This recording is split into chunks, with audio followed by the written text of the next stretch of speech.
It's the least surprising thing that I've heard in 2021, 2020, and pretty much any other year. He was always going to go. I think it depended on whether he would go to the Jets, if that indeed turned out to be his destination, which is not going to be the case. But he's had a remarkable career, and I quite frankly think he may not ever get enough credit because he did not win the Heisman Trophy. He won one national championship his first year, and last year lost to Joe Burrow, and this year obviously didn't make it to the final game. But he's one of the most remarkable players I have ever seen. I think he will have a sensational pro career, but he brought such, I thought, class to college football, such dignity, and one of those guys that we will remember back many, many years from now when he ascends into greatness in the NFL and go, why didn't he win the Heisman Trophy?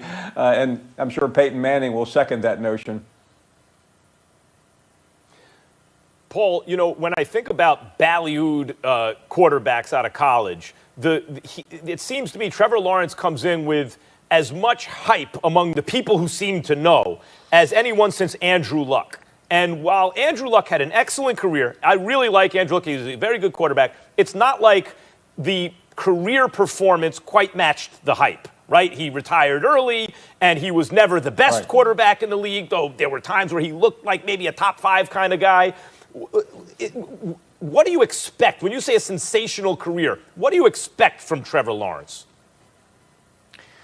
I don't know why I can't get Peyton Manning out of my head, Max, but the reason I say that is, I'd seen him play many, many times on television, but 2 years ago, standing on the sidelines out at Santa Clara, seeing him up close for the first time, I saw that big guy out there, 6'5", 6'6", and he looked like Peyton Manning, just towering over the field, and he was playing Alabama. It wasn't like he was playing Wake Forest, and he shredded them that night. It was one of the most embarrassing losses of Nick Saban's career, and I just have seen him, even though he's been great in college, don't misunderstand the point. To me, he is the prototypical pro quarterback, and if he had, I would like to know what more he'll have around him in Jacksonville, but that's just my gut feeling, and that's all you can do. It's easy to miss on college quarterbacks coming out, but I really do think Trevor Lawrence is as can't miss a quarterback as we have seen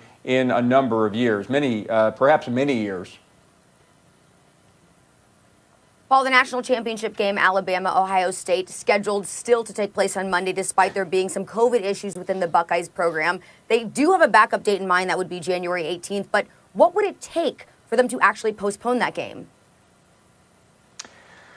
I don't think it's going to be postponed for this reason. I think there is such a will by really both sides. And I think the off-the-field chatter about Ohio State wanting to postpone because Justin Fields is hurt is a little bit overblown. There are legitimate concerns on the Ohio State side.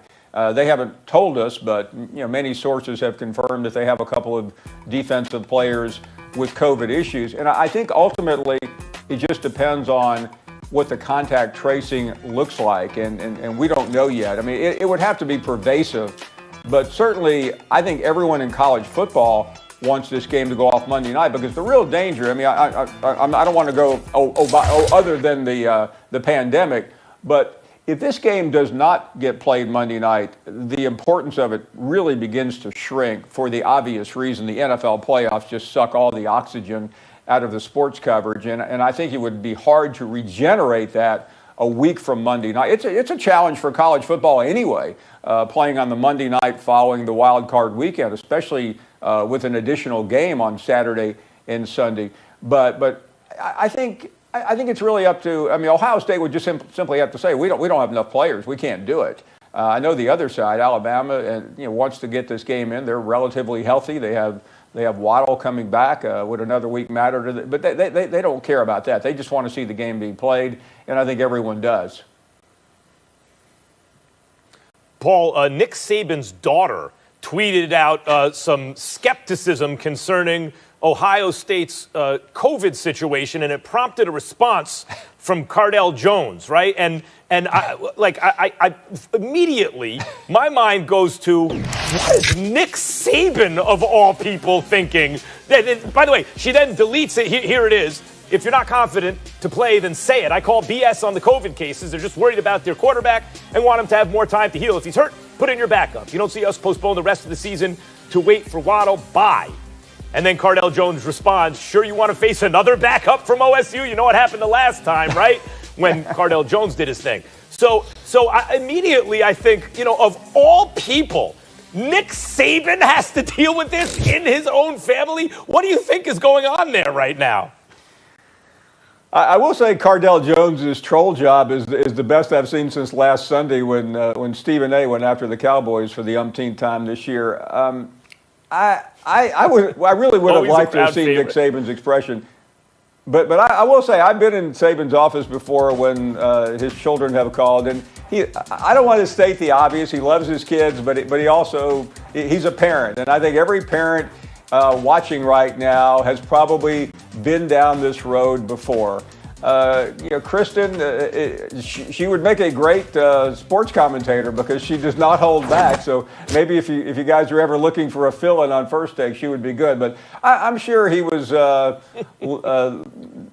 nonplussed by the situation to be charitable. But I also think Saban probably shrugged it off. I think he's so laser focused on Monday night, wrapping this season up, keeping all the pieces together, and trying to win his 7th national championship, that he probably did not let it affect him very much.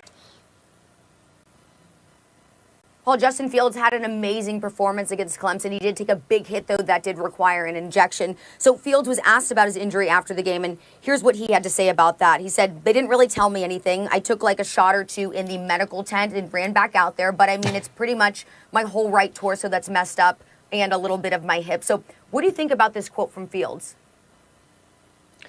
Well, I think the obvious, what he's trying to say is, yeah, I got hurt, but I'm fine. But when you get shot up to stay in a game, that's not. I mean, it's not unheard of. It's fairly common